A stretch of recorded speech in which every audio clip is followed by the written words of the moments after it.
Bir dənə sözü məni yandırır Həzrət Əlinin. Deyir, cənazəni ki qoydu qabağına, baxdı dedi ki, ya Rasulallah, mən bu cənazə ilə neyniyim? Uşaqlar məndən analarını istəyir. Mən onlara nə cavab verim?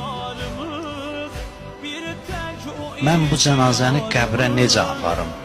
Uşaqlardan necə ayırım? Nə cavab verim bunların suallarına?